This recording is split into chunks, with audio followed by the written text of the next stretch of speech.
All right, everybody, welcome back to the George Holani experience.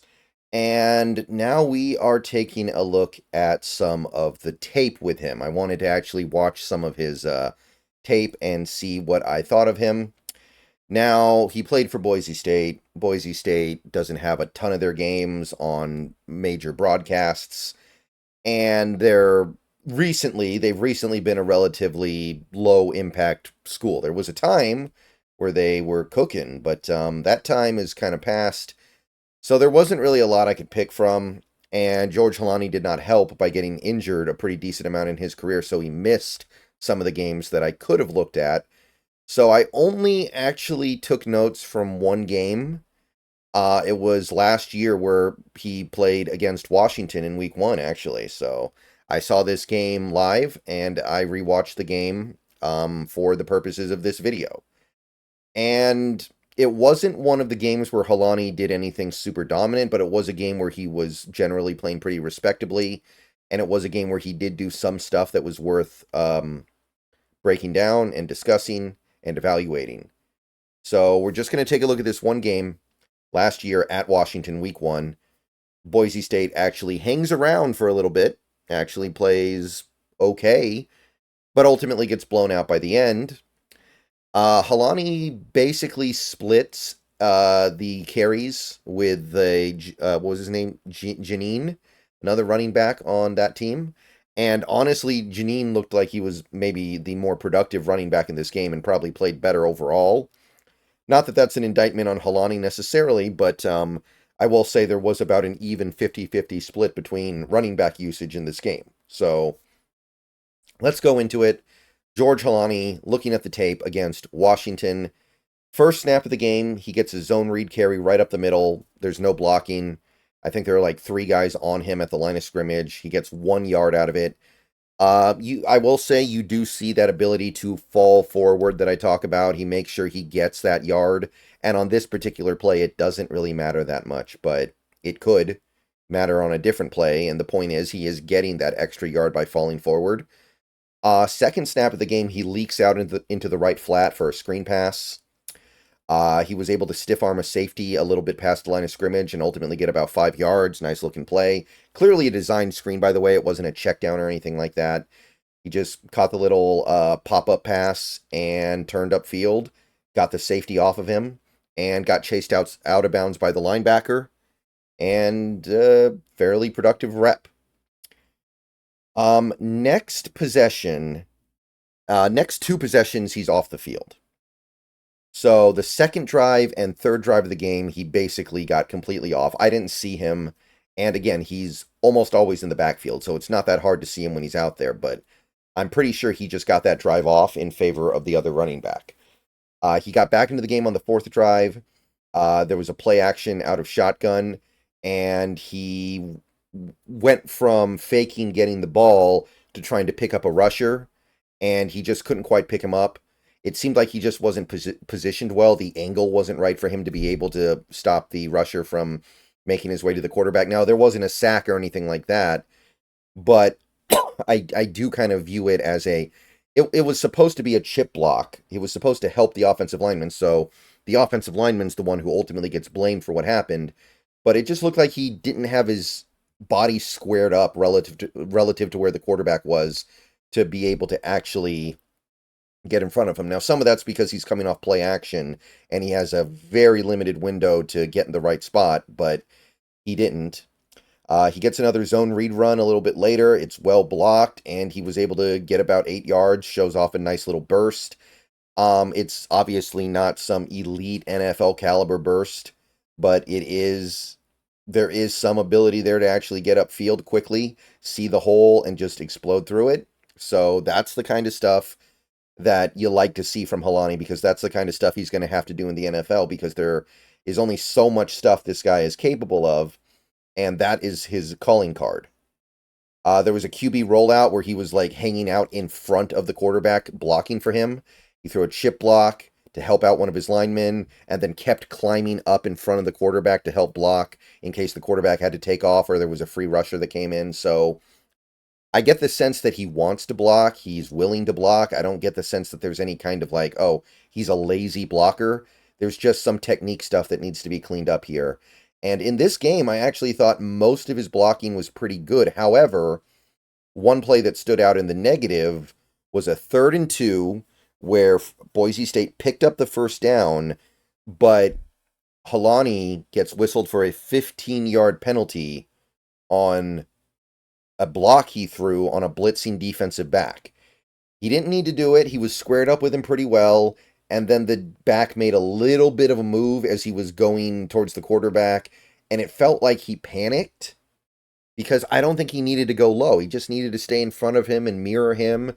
And it would have been fine. The pass was coming out pretty quickly anyway. And he should have known that. Felt like he just panicked. And then he just basically took the defensive back's legs out. 15-yard penalty. Take off the 3rd down conversion. It's 3rd and 17. Drive basically over. So that's not so great. Again, it's kind of a thing where he's trying. He's just not doing it right rather than him not trying. I would rather have him try, but I don't think there was any need for him to be throwing that low block. He could have just blocked him normally and everything would have been cool. And then on the 3rd and 17, he ran a short crosser from the slot. He was just a distraction. He was either going to be a check down if Boise State was going to just wave the white flag, or he was a distraction. Either way, I think that was the only time he lined up somewhere that wasn't the backfield. A little bit later, gets another zone read carry, and this was one example of a rare play where I felt like he had a hole in front of him, and he tried to bounce it outside when he didn't need to, and because he tried to bounce it outside, he got corralled for no gain.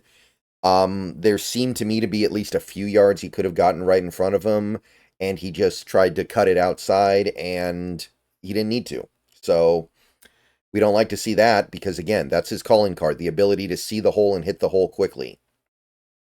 Runs a draw play from behind the quarterback in pistol. So there's a decent amount of pistol in this Boise State offense where the quarterback lines up in a kind of shortened gun and the running back's behind him. Manages 2 yards before going down. Not much to say there. There wasn't a lot blocked in front of him. He got what he could. And then the very next play, there was a nice hole, and he was able to explode through it for about 9 yards. Another carry out of the pistol, so we're seeing some of the stuff that we need to see.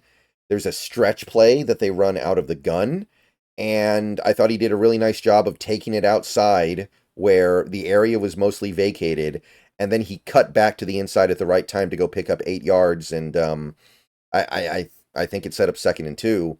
So you're seeing his ability to make one cut and go, which is what we talked about. That's what we need him to do. That's what he's going to have to do in the NFL. So he gets the stretch play, and it looks like he's going to take it outside. The defense is kind of swarming to the outside, and then he cuts it back and is able to knife through for about 8 yards. There are more pass block reps as this game goes on, and it seems like he's trying. I feel like he's not squaring up the way he needs to, but there's effort, and there's reason to believe he could get better at it. And for the most part in this game, even the reps that aren't ideal, he is getting the job done. He just isn't square enough to really hold up. He's just kind of distracting the rusher more than anything. Out of the pistol, he gets a 3rd and 2 carry, and he immediately has to make a man miss in the backfield, and he actually does it. He does, I think, do a little bit of improv to make sure he can get out of the backfield. Gets through, finds the first down, and then stiff arms a defender to get about 10 yards. So he's busted out the stiff arm a couple times. It's a pretty good one. I don't know if it's an elite one, but it is one that can do some damage here.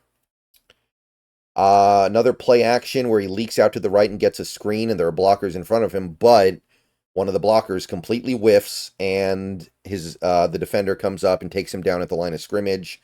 Not much he could really do. He was getting smacked right as he turned upfield. I wouldn't expect most players to do anything there. The blocker just missed his target. Another play action rep comes up, and this time he goes over to the left to pick up a pass rusher, and I thought he did a good job on that rep. He helped a chip block. I'm sorry, this wasn't a chip block. This was actually just picking up a free blitzer, I think. And I thought he did it well. He was pretty square with his back directly to the quarterback and was able to occupy him. Zone read carry goes right up the gut behind the blocking for 3. Nothing fancy about it. Just go get your 3 yards. Another block out of play action doesn't hit him square and has limited effect.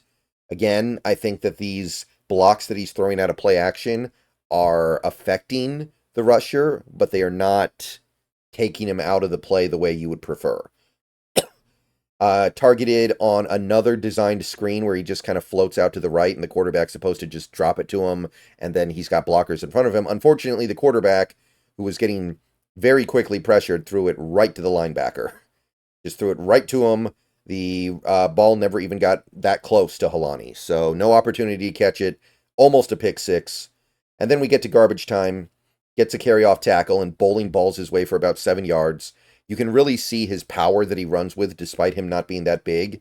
And it's just a matter of him keeping going forward even when he's getting hit. He just keeps going. Next garbage time carry he gets, he feints outside and then cuts back inside, shows the vision to see the crease and hit it after cutting. 8-yard pickup. Lots of snaps at the end in pass pro. Still feels like he's struggling to hit square. And there was another snap late where he went low on a defender. He didn't get whistled for it, but I did notice it. And again, you don't need to do that. He didn't need to. As near as I could tell, he could have just blocked him straight up. I'm seeing a little bit of agility and elusiveness to squeeze out a 2nd and 2 late in the game as well. Was able to actually make a guy miss. So you don't see a lot of that on his tape, but I saw it there. And that's what I got on Holani from watching the only good 2023 tape I was able to find that he actually played in. So it pretty much confirms the stuff that I've already talked about, but should be more than adequate as a 4th running back, I think.